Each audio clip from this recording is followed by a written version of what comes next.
Les gars, je m'excuse, cette vidéo, comme je vous l'avais dit, elle devait sortir hier, juste avant la fin des 24 heures du Mans. Malheureusement, j'ai été crevé parce que j'ai suivi tous les 24 heures du Mans.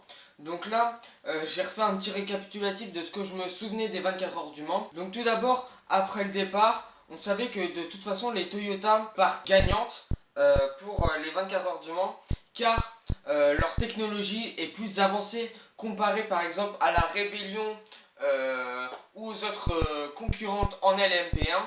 Après, ce qu'il faut savoir, c'est qu'en LMP2, on a eu un petit duel aussi, et c'est surtout, là j'ai quelques notes quand même, Jean-Éric Vergne a signé le record du tour en LMP2, donc dans sa catégorie, il est de 3,29 avec 0,22 centièmes. C'est devient le premier pilote LMP2 à descendre sous la barre des 3 minutes 30 pour faire 13 km 626. Donc on a ça. Ensuite, dès le début, peut-être que je vais vous mettre des vidéos de ce qui s'est passé, mais on a eu une Corvette qui a subi un crash à cause d'une Porsche, et sans grande conséquence, même si elle a dû abandonner.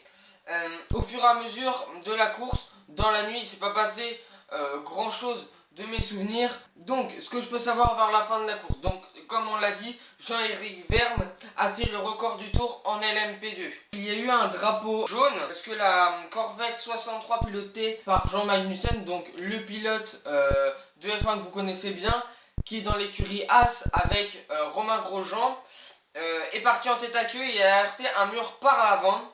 Le pilote danois est parvenu à ramener sa voiture au stand et les mécaniciens rentrent instantanément dans le stand. La voiture menait la course en LMGTE Pro, donc la catégorie, comme je vous ai dit dans une vidéo précédente.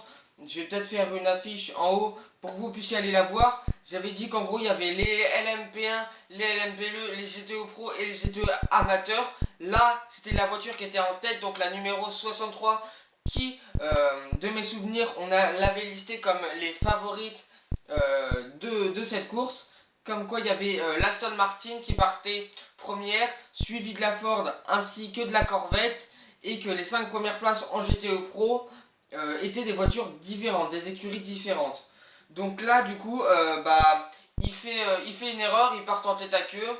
De mes souvenirs, les mécaniciens ne vont pas arranger la voiture parce qu'elle va être pas mal endommagée, ou sinon elle va partir avec beaucoup de retard.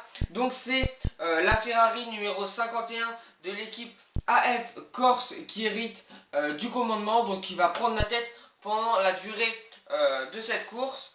Ensuite, 3 heures avant le drapeau à damier,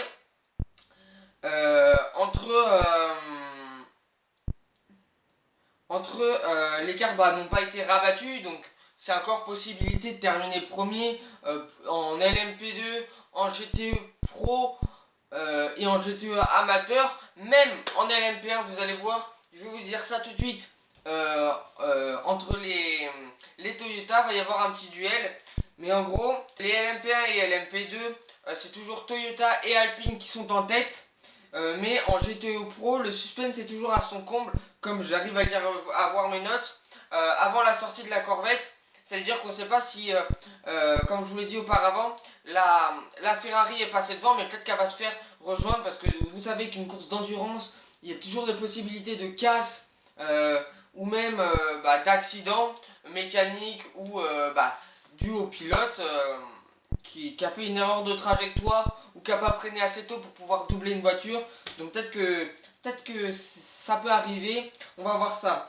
Par contre, juste avant de parler des Toyota, nous savons que le leader de la GTE amateur, qui était en Ford GT et qui était le numéro 85, est pénalisé. Je vois pas pourquoi il a fait ça. Il était premier, comme je vous l'ai dit. Il aurait continué tranquille, c'était bon. C'est une Porsche. De toute façon, je vais vous dire les gagnants à la fin de chaque catégorie. Mais ce qu'il faut savoir, c'est qu'il a été pénalisé parce qu'il a fait un stop and go. En gros, qu'est-ce que c'est un stop and go? C'est il va avancer pour faire chauffer ses pneus, et il va s'arrêter. Après il va faire tous ces trucs ensemble et il va repartir comme ça. Quand il va repartir, au lieu que ses pneus se soient refroidis, et ben ses pneus seront chauds, donc en virage il aura plus d'adhérence. Donc voilà les gars, j'ai retrouvé ma deuxième partie de notes. Donc maintenant, euh, comme je vous l'ai dit, pendant un moment, le classement provisoire, on va être simple. Jusqu'à 13h, c'était la numéro 7 qui était devant et la numéro 8 était à moins d'un tour derrière elle. Sauf que là, la numéro 8 va réaliser un hold-up.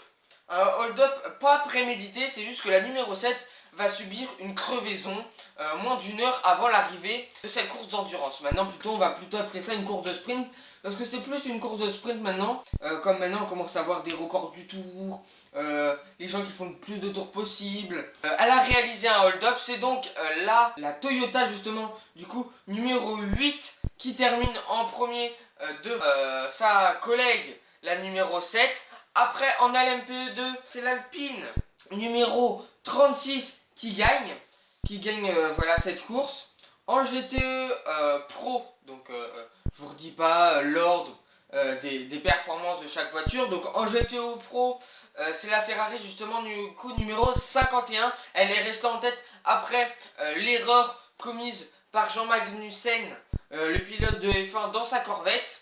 Donc elle est restée devant, donc la numéro 51 DAF Corse devant la Porsche numéro 91, 91 et la Porsche numéro 93 du Porsche GT Team, alors que justement la Ford numéro 85 qui avait fait un stop and go dans les stands et qui a écopé d'une pénalité arrive quand même à s'en sortir et termine justement première de sa catégorie. J'espère quand même que cette petite vidéo vous aura plu.